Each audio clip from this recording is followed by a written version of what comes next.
ठीक है। तो ये एक रिमाइंडर है इसका, और इसको जो इम्प्लीकेशन करना पड़ेगा, क्योंकि ये अच्छा नहीं है रेवेन्यू डिफिसिट होना, ठीक है ना, इकोनॉमिक के लिए। तो कैसे गवर्नमेंट इम्प्लाई कर सकती है कि उधार ना लेना पड़े? रिडक्शन इन एसेट्स,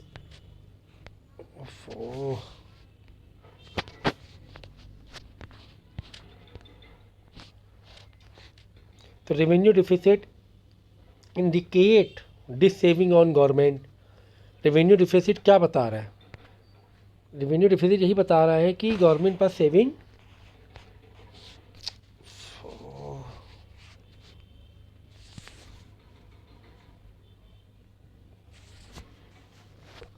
कि गवर्नमेंट पास सेविंग नहीं है, गवर्नमेंट है ना नुकसान पे है, लॉस में है, बजट लॉस में चल रहा है।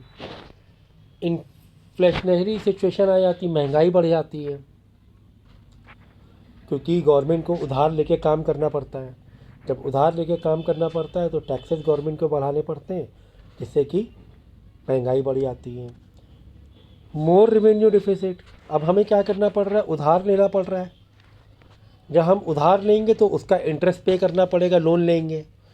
भाई रेवेन्यू रिसिप्ट कम है और रेवेन्यू एक्सपेंडिचर ज़्यादा है, खर्चे ज़्यादा हैं, तो गवर्नमेंट को खर्चा पूरा करने के लिए लोन लेना पड़ेगा। जब लोन लेंगे तो क्या होगा? गवर्नमेंट को और उसके लोन का इंटरेस्ट पे करना पड़ेगा। इंटरेस्ट पे करेंगे तो और ज़्यादा रेवेन्यू डिफिसिट होगा और नुकसान होगा गवर्नमेंट का।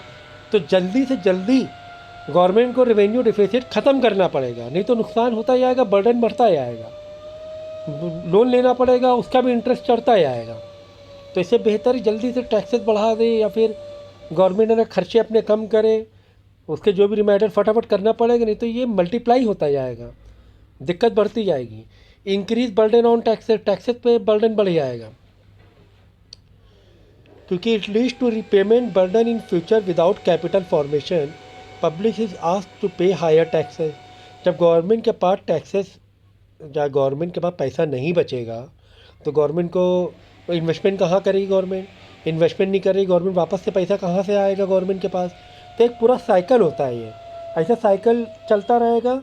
अगर साइकिल में आपने गड़बड़ कर दी तो ये लोड बढ़ जाएगा, लोड बढ़ जाएगा, लोड बढ़ जाएगा, ठीक है ना। तो इस चीज़ का ध्यान रखना है आपको। फिस्कल डेफिसिट, जैसे मैंने बताया, फिस्कल डेफिसिट जहाँ पे ओवरऑल गवर्नमेंट के पास पैसा कम पड़ जाए, चाहे वो कैपिटल एक्सपेंडिचर हो, चाहे वो रेवेन्यू एक्सपेंडिचर हो। जब ओवरऑल गवर्नमेंट का नुकसान हो रहा है, गवर्नमेंट को उधार लेना पड़ रहा है और बोरोइंग बढ़ती जा रही, गवर्नमेंट का लोन बढ़ता जा रहा है, तो फिस्कल डेफिसिट होने लगता है। तो फिस्कल डेफिसिट मतलब total expenditure minus total receipt. Total expenditure हुआ 10 लाख, रिसिप्ट हुई सिर्फ 8 लाख, बताने के लिए। तो बचा, और नुकसान कितना हो? 2 लाख का नुकसान हो गया गवर्नमेंट का, है कि नहीं?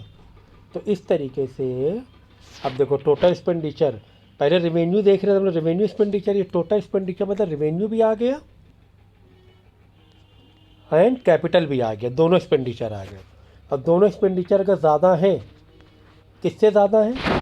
रेवेन्यू एंड कैपिटल से, रिसिप्ट से। रेवेन्यू रिसिप्ट, कैपिटल रिसिप्ट, जो रेवेन्यू के थ्रू पैसा आ रहा है और कैपिटल के थ्रू जो पैसा आ रहा है वो कम है, और रेवेन्यू एक्सपेंडिचर और कैपिटल एक्सपेंडिचर ज़्यादा है गवर्नमेंट का, तो ओवरऑल फिस्कल डेफिसिट हो जाता है, ओवरऑल नुकसान हो जाता है,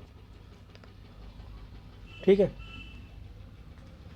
तो फिस्कल डेफिसिट क्या बताता है कि borrowing requirement of the government during budget year is more, कि बोरोइंग ज़्यादा है। तो जब जितनी ज़्यादा बोरोइंग होगी उतना ज़्यादा मल्टीप्लाई होगा और फिस्कल डेफिसिट बढ़ता जाएगा, क्योंकि अब गवर्नमेंट उधार लेती है अपने खर्चों को पूरा करने के लिए, तो वो जो बोरोइंग है, वो जो लोन है, उसका इंटरेस्ट भी देना पड़ता है।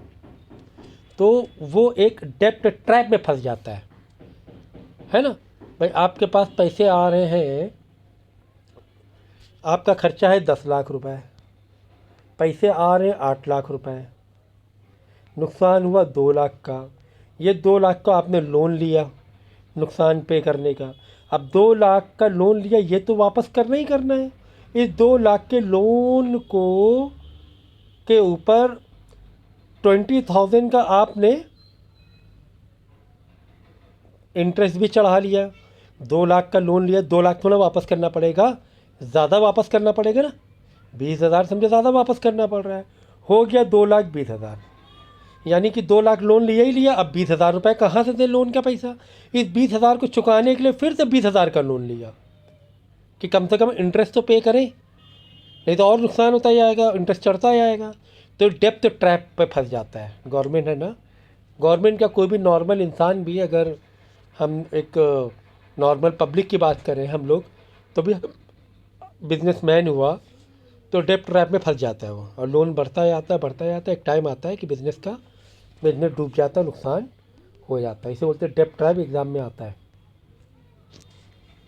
ठीक है। वेस्टफुल एक्सपेंडिचर, फालतू के एक्सपेंडिचर बढ़ जाते हैं और महंगाई बढ़ जाती है। इन्फ्लेशनरी प्रेशर, क्योंकि महंगाई, government as the government borrow from RBI, RBI से पैसा उधार लेना पड़ता है गवर्नमेंट को, तो करेंसी ज़्यादा छापनी पड़ती है गवर्नमेंट को, आरबीआई को, तो वो एक तरीके से महंगाई बढ़ती है इससे।